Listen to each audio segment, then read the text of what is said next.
ఓం శ్రీ మాత్రే నమః. అందరికీ నమస్కారం అండి. ధనుసు రాశి వారికి జూలై 2వ తేదీ అనగా గురువారం రోజు పూర్తి జాతక ఫలితాల వివరణ. అలాగే ఈ రాశి వారు ఇంకా ఎవరైనా మన ఛానల్ని కొత్తగా చూసేవారంటే సబ్స్క్రైబ్ చేసుకుని వాళ్ళు దయచేసి సబ్స్క్రైబ్ చేసుకోండి. ఈ వీడియో మీకు నచ్చినట్లయితే ఓం శ్రీ మాత్రే నమః అని కామెంట్ చేసి లైక్ చేసి మాకు సపోర్ట్ చేయడం మాత్రం మర్చిపోకండి. శ్రీ సమ్మక్క సారక్క జ్యోతిష్యాలయం ముఖం చూసి లేదా చేయి చూసి ఫోన్లోని అన్ని విషయాలకి కూడా పరిష్కారం అనేది చెప్పబడును. గురువు గారు విజయరాజు గారండి. స్త్రీ పురుష వశీకరణ కూడా చేయబడును. ప్రేమ సమస్యలు, పెళ్లి సమస్యలు, భార్యాభర్తల సమస్యలు, అత్తకోడల సమస్యలు, హస్తగాదాలు, అప్పుల బాధలు, ఉద్యోగం, విద్యా, వ్యాపారం ఇలా ఏ సమస్యలకైనా ఈ గురువు గారు చాలా చక్కటి పరిష్కారాలు చెప్తారండి. మనం ఎక్కడున్నా సరే ఈ గురువు గారిని ఫోన్ కాల్ ద్వారా సంప్రదించవచ్చు. ఈ గురువు గారి ఫోన్ నెంబర్ వచ్చేసి 9100263338 అండి.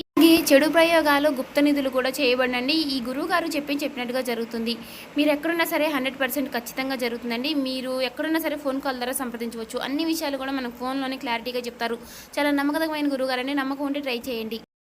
మరి ఈ రోజున మీ జీవితంలో మీరు బాగా ఇష్టపడినటువంటి మీ ప్రాణప్రదమైనటువంటి ఒక బంధాన్ని మీరు దూరం చేసుకోబోతున్నారు. మరి ఈ రోజున ఆ బంధం మీ నుంచి దూరం కావడానికి అసలు కారణం ఏమిటి అనేది ఈ రోజున మీరు తప్పకుండా తెలుసుకోవాలండి. ఆ నిజం మీరు తెలుసుకుంటే మాత్రం తప్పకుండా ఆశ్చర్యపోతారు. అసలు 7 గంటల 30 నిమిషాల తర్వాత అసలు ఏం జరగబోతోంది, ఎంతో నమ్మకమైనటువంటి ప్రేమపూర్వకమైనటువంటి ఆ బంధంలో ఎందుకు అంత దూరమయ్యేటటువంటి గొడవలు, అవమానాలు, అలాగే అనుమానాలు ఇవన్నీ కూడా ఎందుకు కారణం కాబోతున్నాయి.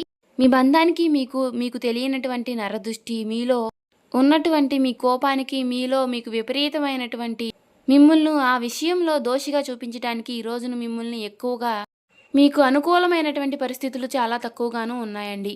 అయితే ఈ రోజున మీరు భద్రశత్రువులుగా మారి విడిపోయేటటువంటి డెసిషన్స్ కూడా తీసుకునే ఛాన్సెస్ ఎక్కువగా కనిపిస్తున్నాయండి.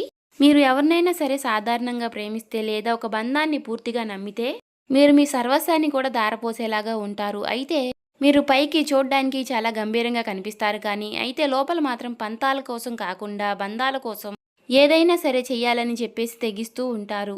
అయితే మీరు పంతాలను ఎప్పుడూ కూడా పట్టించుకోరు. మీలో ఉన్నటువంటి గొప్ప గుణం ఏంటంటే ఎదుటివారు మిమ్మల్ని చూస్తుంటే మీలో ఉన్నటువంటి అసమర్థత, మీకు తెలియనటువంటి బాధ ఏదో ఒకటి మీకు ఉందని చెప్పేసి ఎదుటి వ్యక్తులు మిమ్మల్ని ఈజీగా కనిపెట్టేస్తూ ఉంటారు. అదే మీ యొక్క అమాయకత్వం. ఎందుకంటే మీరు ఎదుటివారిని అందరూ మంచి వాళ్ళని మీరు నమ్మేస్తూ ఉంటారండి.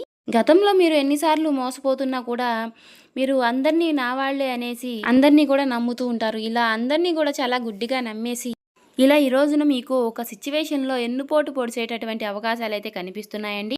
చాలా రోజులుగా ఒక నమ్మకమే ఈ రోజున మీ పాలిట ఒక శాపంలా మారిందని చెప్పుకోవచ్చు. మీరు ఎవరినైతే ఎక్కువగా మీ ప్రాణం పెట్టి నమ్మారో వారే మీ ప్రాణాన్ని వారే మీకు ఈరోజు మీ బంధాన్ని వెన్నుపోటు పొడవాలని చూస్తున్నారు. ఈ బంధం మీకు ఒక్క రోజులో దూరం కావడం లేదండి. గత కొన్ని నెలలుగా, కొన్ని సంవత్సరాలుగా ఈ బంధంలో కొన్ని చిన్న చిన్న పొరపాట్లు తరచుగా వస్తూనే ఉన్నాయండి. అయితే మీరు కూడా గమనిస్తూ ఉన్నప్పటికీ కూడా ఆ బంధాన్ని దూరం చేసుకోవడం మీకు ఇష్టం లేక మీరే సర్దుకుపోతూ వస్తున్నారు. అయితే ఆ సర్దుబాటుకు కూడా ఒక అర్థం ఉంటుందండి. మీరు సర్దుకుంటూ వస్తున్నప్పటికీ ఈ రోజున ఇలా ఏదో ఒక రోజు ఆ బంధం అనేది దూరం అవడం అనేది మీ మనసుకు కూడా తెలుసు. అయితే మీ ప్రేమను అలుసుగా తీసుకుంటున్నటువంటి కొంతమంది వ్యక్తులు మిమ్మల్ని, మీ విలువలను తగ్గిస్తూ ఈ సమాజానికి మిమ్మల్ని దోషులుగా పరిచయం చేస్తూ ఉన్నారు. అలా మీ గురించి పూర్తి వివరాలన్నీ కూడా తెలుసుకుని మిమ్మల్ని చాలా తక్కువగా చూపిస్తున్నారండి ఈ సమాజానికి. అలాగే మీ గురించి కానీ, మీ ఇంట్లో కుటుంబ సభ్యుల గురించి కానీ ఇలా ఎవరికీ కూడా చెప్పకుండా ఈ విషయాలన్నీ కూడా మీరే మీ మనసులో పెట్టుకుని మీరు నలిగిపోతూ ఉంటున్నారు కదా. అయితే అంతా బాగుంటుందని చెప్పేసి మీరు అనుకుంటున్నారు, కానీ అవతల నుంచి మాత్రం మీరు అనుకుంటున్నటువంటి రెస్పాన్స్ అయితే రావడం లేదండి. ఇంకా రాకపోగా మీ పైన ఉన్నటువంటి ద్వేషం, స్వార్థం అలా క్రమక్రమంగా ఎక్కువైపోతూ ఉంటుంది. మీరు మాత్రం ఇలా మౌనంగా ఉన్నప్పటికీ కూడా మీరు ఇలా మౌనంగా ఉంటున్నారని వాళ్ళు చులకనగా తీసుకుని మిమ్మల్ని ఇంకా ఎక్కువగా బాధ పెట్టడానికి చూస్తున్నారండి. అయితే రేపటి రోజున వారు చేసేటటువంటి ప్రతి పని కూడా పరాకాష్ఠకు చేరుకోబోతుందని చెప్పుకోవాలండి. ఈ రోజున పూర్తిగా ఆశ్చర్యపోయేటటువంటి ఒక విషయం ఏమిటి అంటే కనుక ఈ రోజున మనం పూర్తిగా తెలుసుకుందామండి. ఈ రోజు రాత్రి 7 గంటల 30 నిమిషాల్లోపు ఒక బంధం అనేది మీ నుంచి ఎలా దూరం అవుతుంది అంటే ఇది మీరు ఊహించినటువంటి ఒక ట్విస్ట్ అనేది మీకు ఇస్తుందన్నమాట. అత్యంత ఆత్మమిత్రుడు ఎవడైనా కావచ్చండి, లేదంటే బాగా తెలిసినటువంటి ఒక స్నేహితుడు లేదా ఒక స్నేహితురాలు, ఇలా మీకు ఎవరైనా సరేనండి. ఇలా మీరు ఎన్నాళ్ళుగానో ఎక్కువగా ప్రేమ పెంచుకున్నటువంటి ఒక ప్రేమ బంధం కూడా కావచ్చు. మరి ఈ రోజున మీరు 7 గంటల 30 నిమిషాల్లోపు ఒక నిజాన్ని అయితే తెలుసుకుంటారండి. ఆ వ్యక్తి ఇన్నాళ్లుగా మిమ్మల్ని వాడుకుంటున్నారని, మీ వెనుక గోతులు తీస్తున్నారని సాక్ష్యాలతో సహా మీకు పూర్తిగా అర్థమవుతుందండి. వివరంగా చెప్పాలంటే ఈ సమయంలో ఒక ఫోన్ కాల్ కానీ లేదా ఎవరి ద్వారా అయినా సమాచారం తెలిసేటటువంటి ఒక విషయం మీ మధ్యన మాటల యుద్ధమే తీసుకొస్తుందని చెప్పుకోవాలి. ఆ వాదన ఎంతలా ఎక్కువైపోతుంది అంటే, ఇకపై మీ ముఖం కూడా నాకు చూపించవద్దు అని ఒకరికి ఒకరు అనుకుని, ఆ బంధానికి స్వస్తి పలికేలా ఉంటుంది. ఇక మరి 7 గంటల 30 నిమిషాల లోపు ఈ సమయంలో మీకు ఒక చేదు జ్ఞాపకం గూడా ఇలాగ మిగిలిపోతూ ఉంటుంది. ఎందుకంటే మీరు ఇన్ని రోజులుగా గూడా ఒక రకంగా చెప్పాలంటే చాలా రకాలుగా మీరు వారిని భరిస్తూ వచ్చారు. ఈరోజు కాకపోతే మరొక రోజైనా సరే వారిలో ఒక మంచి మార్పు వస్తుందని మీరు భరిస్తూ వచ్చారండి ఇన్నాళ్లుగా. కానీ మీ కృషికి మీరు ఇన్ని రోజులుగా పట్టినటువంటి మీ ఓర్పుకు వారిచ్చినటువంటి విలువ ఏమాత్రమూ కూడా లేదు. అంతా శూన్యం. వారు ప్రతి విషయంలో కూడా మిమ్మల్ని చాలా తక్కువగా చూశారు. చాలా తక్కువగా అంచనా వేశారు. ఇలా మిమ్మల్ని కిందకి లాగాలని చూస్తున్నారు. కానీ మీరు మాత్రం తట్టుకోలేకపోతున్నారు.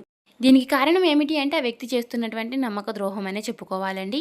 దీనికి అంతటికీ కారణం ఒక డబ్బు విషయమా, లేదా మీరు ఎదుగుతుంటే వారికి తెలియనటువంటి ఒక ఈర్ష్య, మీరు బాగా సెటిల్ అవుతున్నారని చెప్పేసి మీ మధ్య పేరుకుపోయినటువంటి ఒక ద్వేషం కావచ్చు, లేదా మీకు వచ్చేటటువంటి మంచి పేరును చూసి మీకు తట్టుకోలేకపోవడం, మీరు ఎవరికైనా వచ్చినటువంటి కష్టకాలంలో ఎవరికైతే మీరు తోడుగా నిలబడ్డారో వారు మిమ్మల్ని గుండెల మీద తంతూ ఉండడం, ఇదంతా కూడా ఈ రోజున మీకు మీ మనసుకి చాలా తీవ్రమైనటువంటి ఒక గాయంగా నిలుస్తుంది. అయితే ఆ వ్యక్తి మీ పతనాన్ని కోరుకుంటూ కొంతమంది శత్రువులతో సైతం చేతులు కలిపి మిమ్మల్ని మీ మనసుతో ఆడుకుంటున్నారు. గుర్తుపెట్టుకోవాలండి, మీరు బాధపడాల్సిన అవసరం లేదు. మీరు ఈ విషయంలో కూడా అన్నీ ఫేస్ చేశారండి. మీరు గొప్ప వీరుడని చెప్పుకోవాలి. చిన్నప్పటి నుంచి కూడా మీరు ఎన్నో కష్టాలని, బరువు బాధ్యతల్ని మోశారు. మీకు కష్టం విలువ తెలుసు. ఏ సమయంలో మీరు ఎలా నడుచుకోవాలనేది కూడా మీకు తెలుసు. ఏ కష్టాన్ని ఎలా ఎదుర్కోవాలి, ఎలా ఫేస్ చేయాలి, ఏ సమస్య వస్తే ఎలా నిలబడాలి అనే విషయాలన్నీ మీకు బాగా తెలుసు. మీకు కాబట్టి ఇలా ప్రతి విషయానికి నిరాశపడరు, బాధపడ్డు, కుంగిపోవడం అన్నీ కూడా గడిచిపోయినటువంటి గత కొన్ని సంవత్సరాలుగా మీ జీవితానికి మీకు జరుగుతూ వస్తున్నాయి. కాబట్టి మీరు దేన్ని చూసి కృంగిపోలేదు, బాధపడలేదు, అక్కడే ఆగిపోలేదు. అయితే మీరు చేసినటువంటి తప్పు ఏంటంటే అత్యంత ప్రీతికరమైనటువంటి బంధాలని మీకు బాగా నమ్మారండి. మీ చుట్టూ ఉన్నారని చెప్పేసి ఎప్పుడైనా సరే మీరు వారే మాకు సర్వస్వం అని చెప్పేసి అనుకున్నారు. కానీ వారు మిమ్మల్ని మోసం చేసేటటువంటి మోసగాళ్ళని చెప్పేసి తెలుసుకోలేకపోయారు. గుడ్డిగా మీరు కొంతమంది వ్యక్తుల్ని నమ్మి అది నకిలీ బంధం అని చెప్పేసి మీరు తెలుసుకోలేక వారిపై ఎక్కువగా వారు మనవాళ్లేనని చెప్పేసి తెలియనటువంటి ఒక నమ్మకాన్ని పెట్టుకోవడం వలన ఈ రోజున మీ మనసుకి కాస్త ఒత్తిడి, బాధ అనేది కలుగుతుంది. కాబట్టి మీకు ఈ రోజున ఎక్కువగా నష్టాన్ని కల్పించే అవకాశాలు అయితే ఎక్కువగా ఏమీ లేవండి. మానసికంగా కాస్త ఎక్కువగా స్ట్రాంగ్గా ఉంటే సరిపోతుందండి. ఒంటరితనాన్ని అయితే మీరు ఎప్పటి నుంచో కూడా అనుభవిస్తున్నారు. కాబట్టి ఇది మీకు కొత్త ఏమీ కాదు. అయితే ఒక నిజాన్ని తెలుసుకుంటున్నారు. ఒక ఫేక్ మనిషి ఎవరనేది తెలుసుకుని వారిని మీరు మీ నుండి దూరం చేసుకోబోతున్నారు. అదే ఇక్కడ జరుగుతుంది. కాబట్టి ఒంటరితనం అనేది చాలా మనిషికి గొప్ప విషయం. అయితే ఏ బాధలు ఎవరు కూడా మనల్ని ఏమీ చేయలేరు. కాబట్టి మీకు లాభ నష్టాలు ఏమిటి అంటే గనుక నిజాన్ని కడుపులో దాచుకుని పైకి ఏ విధంగా అయితే నటిస్తున్నారో అటువంటి ఆ బంధాలని దూరం చేయడం అనే చెప్పేసి భగవంతుడిని మీరు చాలా మేలు అని చెప్పేసి మీ మంచి మనసుకు వారిని మీకు ఆ భగవంతుడు కూడా మీ నుంచి దూరం చేస్తున్నాడని మీకు చెప్పుకోవడం చాలా మంచిది. కాబట్టి ఈ రోజున మీకు ఆ భగవంతుడు ఉపకారమే చేస్తున్నాడండి. బంధాన్ని దూరం చేసుకోవడం అనేసి చెప్పేసి ఈ రోజున మీకు మీ మనసుకి కొంచెం బాధగా అనిపించినా సరే ఈ రోజున కృంగిపోకుండా కాస్త ధైర్యంగా ఉండండి. అలాగే ఈ రోజున మీరు తప్పకుండా హనుమంతుల వారి ఆరాధన అనేది మీరు చేసుకోండి. ముఖ్యంగా ఈ రోజున ఓం హనుమతే నమః, ఓం శ్రీ ఆంజనేయ స్వామి నమః అనే నామాలను మీరు పఠిస్తూ ఉండండి. అలాగే ఈ రోజు దగ్గరలో ఉన్నటువంటి ఆంజనేయ స్వామి ఆలయాన్ని అయితే దర్శించుకోండి. మీ మనసులోనే తప్పకుండా స్వామివారి నామాన్ని, హనుమాన్ చాలీసా గాని పఠిస్తూ ఉండండి. మీ మనసు చాలా ప్రశాంతంగా ఉంటుంది. ఈరోజు మీరు ఎవరితో కూడా గొడవలు పెట్టుకోకండి. నేను ఒంటరిగా ఉన్నాను అనే చెప్పేసి పాత విషయాలను మీరు పదే పదే తలుచుకోకుండా ఉండండి. మీకు లేదా ఒక నచ్చినటువంటి ప్రదేశానికి వెళ్ళడం, లేదా మీకు బాగా నచ్చినటువంటి పనులు చేయడం, లేదా మీకు బాగా నచ్చినటువంటి ఒక వ్యక్తితో కలిసి కాస్త సమయాన్ని గడపడం, ఇటువంటివి చెయ్యండి. అలాగే మీకు దూరమైనటువంటి వ్యక్తులను క్షమించి విడిచిపెట్టండి. ప్రశాంతంగా ఉండండి. మరింత వారిపైన కోపాన్ని పెంచుకొని మీ మనసుకు ఒత్తిడి అనేది తీసుకురాకండి. అలాగే ఆ బంధం మీ నుండి దూరమైంది అంటే అది కేవలం దైవ బలం, దైవ సంకల్పం. మీ మంచితనానికి కూడా ఒక హద్దు ఉంటుంది కదా. కాబట్టి ఆ భగవంతుడు మిమ్మల్ని రక్షించాడని మాత్రం కనిపెట్టండి. ఆ భగవంతుడిపై కోపాన్ని, పగను పెంచుకోకండి. గడిచిపోయిన కాలం మరీ ఎలాగూ రాదు. కాబట్టి వెళ్ళిపోయినటువంటి బంధాలు మరీ తిరిగి మన జీవితంలోకి రానవసరం లేదు. కాబట్టి ఈ పరిణామం అనేది మీ కళ్ళు తెరిపించడానికి, నిజమేమిటో మీ జీవితంలో తెలుసుకోవడానికి ఇది కాలం ఆడుతున్నటువంటి వింత నాటకం అని చెప్పేసి చెప్పుకోవచ్చు. కాబట్టి ఆ భగవంతుడితో పాటు ఒక ప్రకృతి చేస్తున్నటువంటి ఒక మంచి ప్రయత్నం అని చెప్పేసి ఈ ప్రయత్నాన్ని మీరు కూడా మీ జీవితంలోకి అనుమతి ఇవ్వండి. ఒక కొత్త మలుపు అనేది ఈ రోజున మీ జీవితంలో స్టార్ట్ అయినట్టుగా మీరు భావించండి. దానికోసం మీరు ముందు రాబోయే రోజుల్లో ఏ విధంగా ఉండాలి అని చెప్పేసి దానికోసం మీరు ప్రిపేర్ అవ్వండి.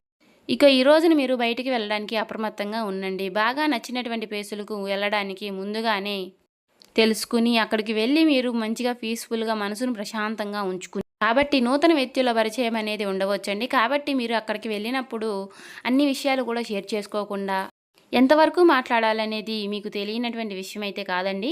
చాలా జాగ్రత్తగా ఉండండి. కాబట్టి బయటికి వెళ్ళే ముందు ఈ రోజున నుదుటిన సింధూరాన్ని ధరించి బయటకు వెళ్ళండి. అలాగే ఈ రోజున హనుమాన్ ఆలయాన్ని దర్శించి స్వామివారికి తమలపాకులను లేదా వడమాలను సమర్పించండి. ఈ విధంగా ధైర్యంగా ఉండండి. మనసుకు ప్రశాంతంగా ఉంటే ఎటువంటి చెడు సమస్యలు, ఏ బాధలు కూడా మిమ్మల్ని ఏమీ చేయలేవండి.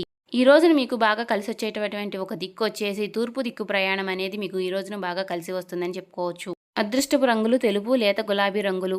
చాలా అదృష్టంగా ఉన్నటువంటి రంగులు చెప్పేసి మీకు ఈ రంగుల్లో ఉన్నటువంటి వస్తువులు కానీ, దుస్తువులు కానీ వాటితో మీరు బయటకు వెళ్ళడం వలన మీకు అనుకూలమైనటువంటి పనులు అనేవి పూర్తవుతాయని చెప్పుకోవచ్చు. అలాగే ఈ రోజున నువ్వుల నూనె దీపంతో శ్రీ మహావిష్ణువు ముందు సాయంత్రం వేళ సంధ్యా వేళలో దీపం వెలిగించుకోండి. మరి తెలుసుకున్నారు కదండి. తిరిగి మరలా రేపటి వీడియోలో కలుసుకుందాం. అలాగే నచ్చినట్లయితే వీడియో సబ్స్క్రైబ్ చేసుకొని లైక్ చేసి మాకు సపోర్ట్ చేయడం మాత్రం మర్చిపోకండి.